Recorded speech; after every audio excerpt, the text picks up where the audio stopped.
The channel lives again!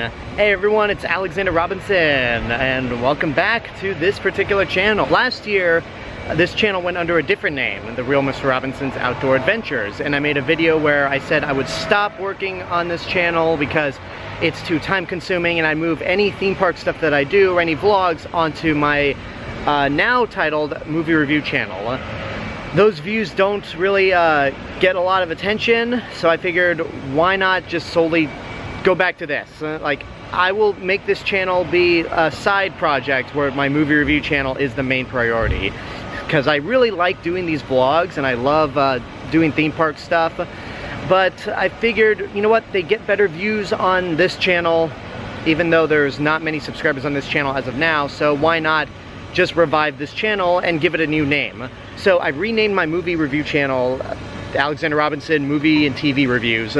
So this one's going to be renamed Alexander Robinson Travel Channel. And I figured to start out small and take you with me on a day to the Academy Museum. I've been to this museum several times beforehand. I'm a member.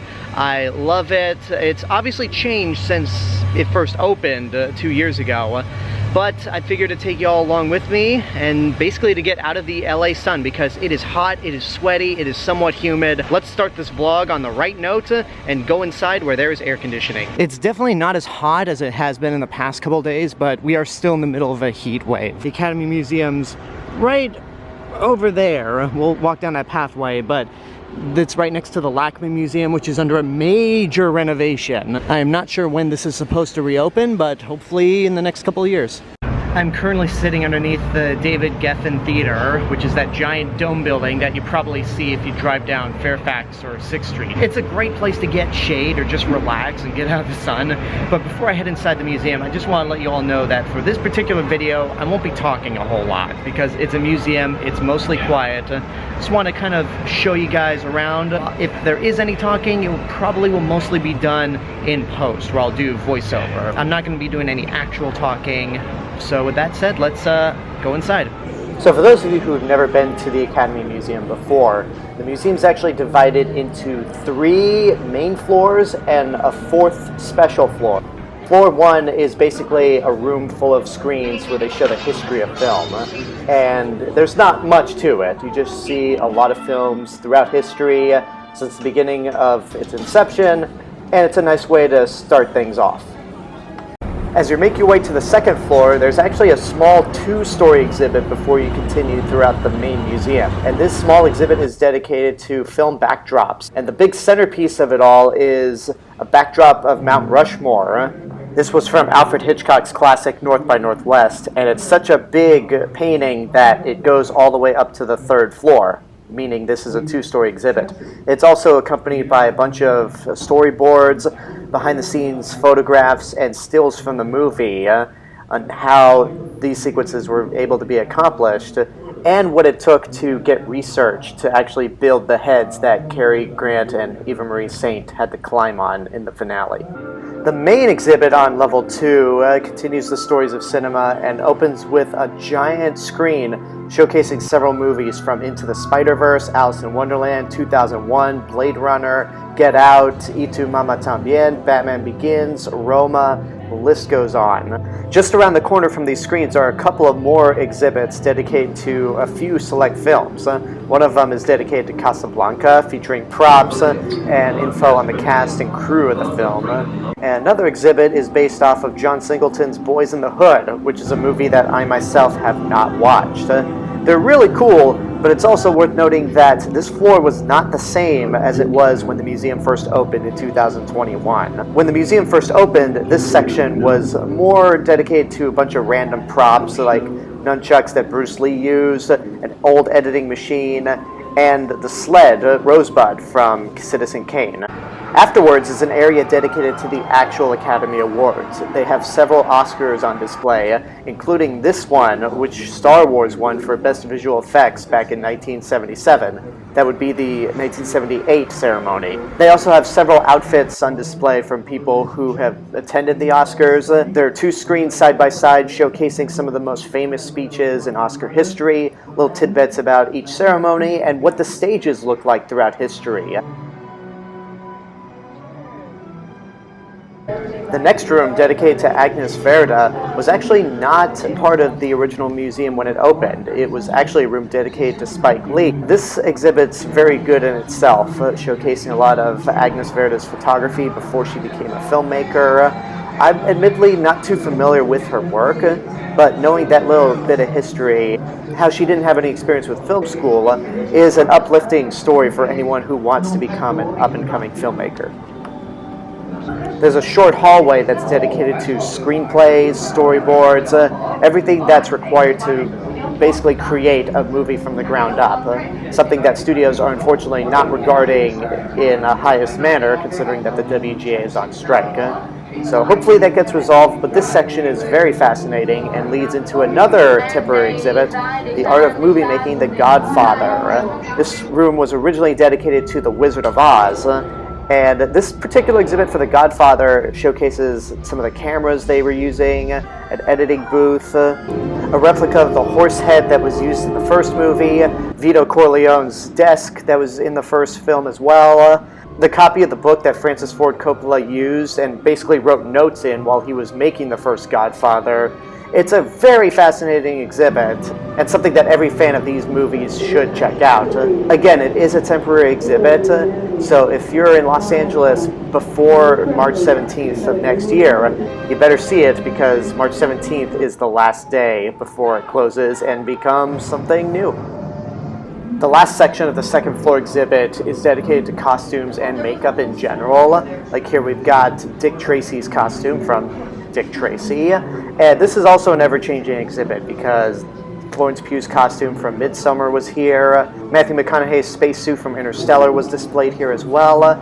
And the makeup section features Beetlejuice's wig, Poison Ivy's hair from Batman and Robin, face casts of actors like Jack Nicholson, Don Cheadle, Grace Kelly, Clark Gable. Again, this is ever-changing. I see a shark. Da-dun. Da-dun, da-dun. The third floor exhibit starts off with an entire room dedicated to filmmaker Pedro Almodovar, whose films I have not seen, so I don't have much to say on this exhibit. However, the next room is dedicated entirely to animation, and again, much like with a lot of the museum, what was displayed here was not displayed when the museum first opened.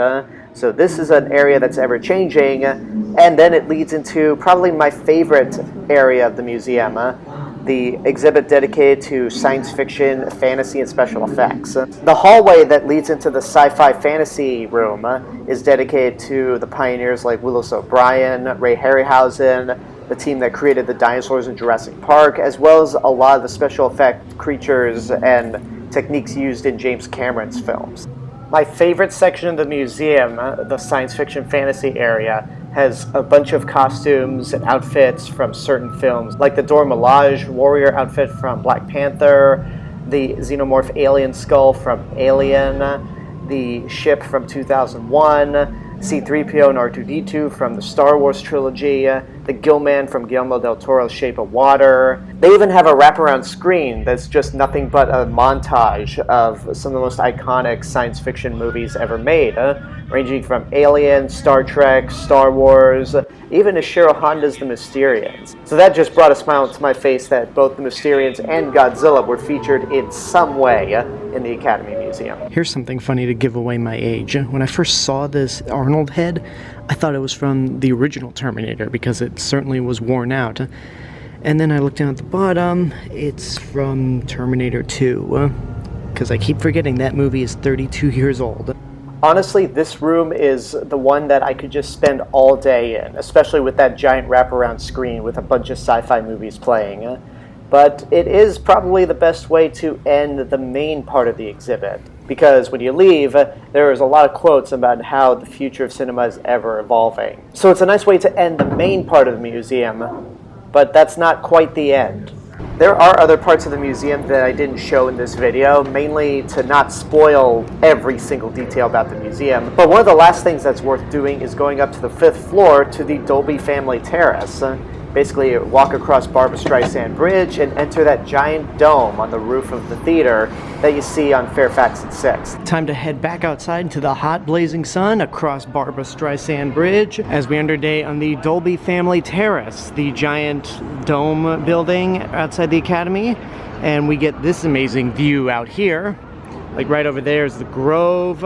Off in the distance is the Hollywood sign, way down there. As far as this camera can zoom, there it is, and then there is the Griffith Observatory way off in the distance. I'm actually not going to stay out there for very long because it smells like there's a fire going on somewhere. So I'm just going to get back inside. There is a fourth floor which did house the Regeneration exhibit, basically focusing on black cinema from the late 19th century up to 1971. It did close prior to this video, and before that was an exhibit dedicated to Hayao Miyazaki. They closed it off to make way for an exhibit based off of John Waters' films, so that opens September 17th. And then of course there's Bruce the Shark hanging from the ceiling of the fourth floor. We love Bruce the Shark, and this model right here is based off the only surviving mold from the original Jaws. So I think it's time to wrap things up for today. I'm back underneath the movie theater, and before I left I decided to stop by the gift shop and pick up a pin. In the 2 years I've been a member at the Academy Museum, I've never once gotten a souvenir. And I decided to get this pin because for the future of this channel, anywhere that I go, whether it's someplace I'm very familiar with or someplace I'm going for the first time, I want to pick up a pin just as sort of a collection of here are the places I've been and put them on a backpack, which I don't have with me at the moment. But that's what I plan to do for the future of this channel.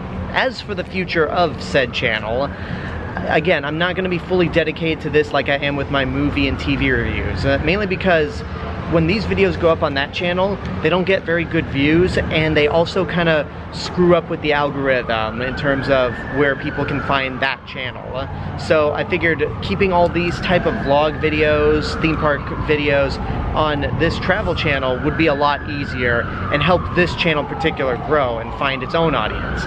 So if you were subscribed to the movie review channel beforehand, you're subscribed to this channel, thank you again for giving this channel another shot. And if you're brand new, I hope you like what I've uploaded in the past under a different name, and I hope you stick around for what I have planned for the future, because it will be mostly theme park stuff, but it will be also some other vlog type stuff that I'm interested in as well. Thank you for watching this video. I hope you're at least interested in checking out the Academy Museum for yourself, because it's ever changing. Even the exhibits that are still here since opening day have changed somewhat as well, so it's always worth checking it out. I'll be back for that John Waters exhibit because I'm certainly curious to see how that plays out, if photography and videos are allowed, because I know when the Hayao Miyazaki exhibit was there, they wouldn't allow any photos or video, and during the Regeneration exhibit, they didn't allow videos in the first bit of the exhibit, so we'll see what happens. If I'm able to show you guys that exhibit, I will. If not, then I'm not. Anyway, thank you guys for tuning in. Make sure you like the video, subscribe to the channel, hit the bell button to get notifications. You can also follow me on Facebook, Instagram, Letterboxd, Threads. You can also find me on my movie review channel and my YouTube Shorts exclusive channel, Alexander Robinson Shorts. Thank you guys again. I'll see you in the next video, but until then, have a good day and take care of yourselves.